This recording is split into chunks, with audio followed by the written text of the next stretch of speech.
ليه بتكسل تلتزم في الصلاة؟ انت مقتنع ان الصلاة مهمة، مقتنع انها راحة، مقتنع انها بتقربك من ربنا. بس لما تسمع الأذان ليه ما بتسيبش كل اللي في ايدك وتقوم تصلي؟ وليه لما تقوم تصلي تصليها بسرعة؟ لو صليت تخرج زي ما دخلت ويمكن أسوأ. طيب ليه حاجة المفروض تكون راحة بقت عبء؟ ليه كل مرة تقول هبدأ من بكرة وتكسل تاني يوم؟ ليه عقلك بيهرب منها وكأنها مهمة تقيلة؟ وإيه العلاقة بين الصلاة والحالة النفسية اللي انت فيها أصلا؟ خليني أقولك، السر مش في ضعفك، السر في إن عقلك بيشتغل ضدك من غير ما تحس. إزاي دماغك بيشوف الصلاة؟ العقل البشري مبرمج على 3 حاجات: إنه يتفادى الألم، يدور على الراحة، يكرر الحاجات اللي بتديله مكافأة سريعة. الصلاة بالنسبة لك مش بتدي مكافأة سريعة، لأنك مش بتحس بحاجة بعدها.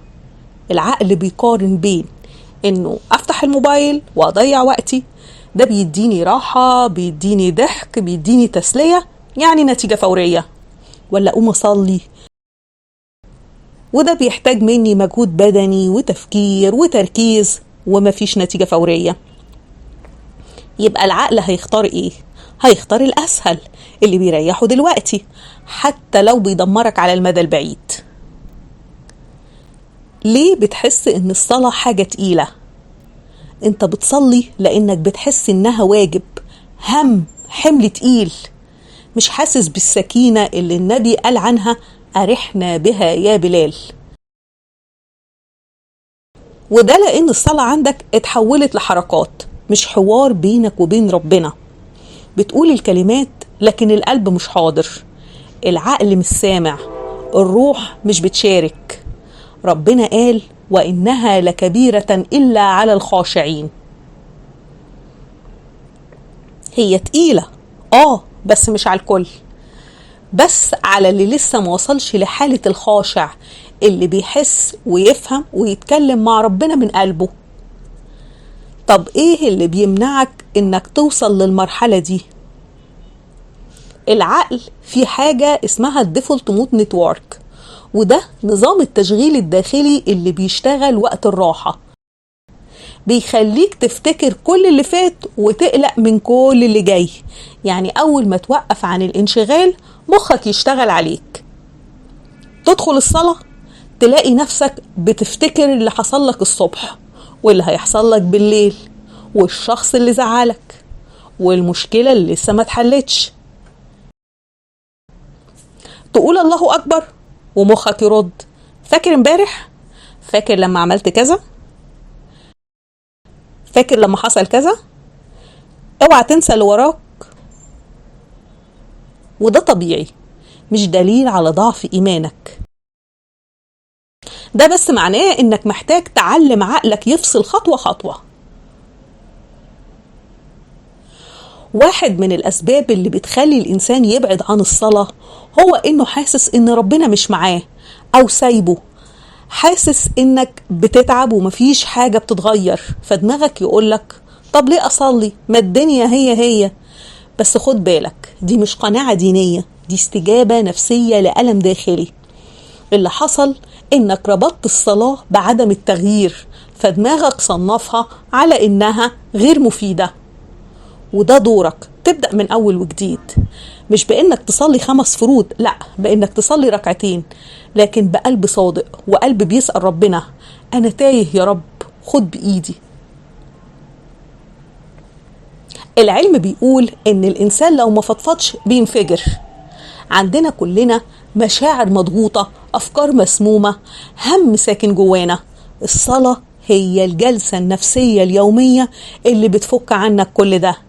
مش صدفة إن الصلوات موزعة على اليوم كله: الفجر بداية يوم جديد، الظهر بعد شغل وتعب، العصر قبل الضغط والمشاوير، المغرب قبل الزحمة والإرهاق، العشاء قبل ما تنام تنظف كل اللي دخل دماغك طول اليوم. الصلاة معمولة عشان تعالجك، بس لو صليتها بسرعة من غير نية من غير استحضار، كأنك دخلت عيادة وقعدت 10 ثواني وخرجت منها قلت العلاج ما اشتغلش وما جابش نتيجة. خطوات بسيطة تخلي دماغك يرضى يصلي.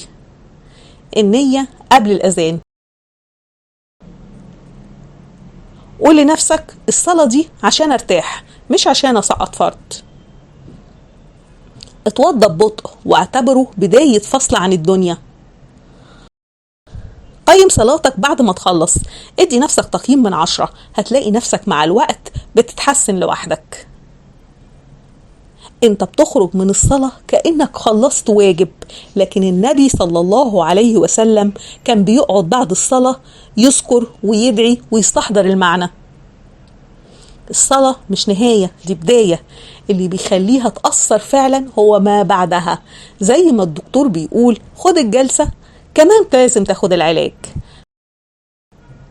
ما تنساش الصحبة اللي بتشجع. البيئة عامل رئيسي.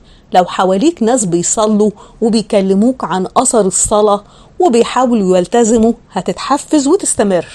لكن لو الناس اللي حواليك مش بتصلي أو بيكسلوا أو بيستهينوا غالبا هتستسلم بسرعة. ربنا قال واصبر نفسك مع الذين يدعون ربهم. الصحبة بتشيلك، حتى لو وقعت هتلاقي اللي يقومك. طيب أبدأ منين؟ ابدأ من فهمك مش من التزامك. افهم ليه بتصلي وافهم بتقول ايه. افهم ان الصلاة مش عليك، دي ليك. الخشوع مش بيجي فجأة، الخشوع بيبدأ بفهم ونية. وقبل ما اسيبك هديك نصيحة. قبل كل صلاة خد دقيقة، افتكر انك داخل تقابل رب العالمين. خد نفس وانوي تقرب له، مش مجرد انك هتأدي الفرض اللي عليك.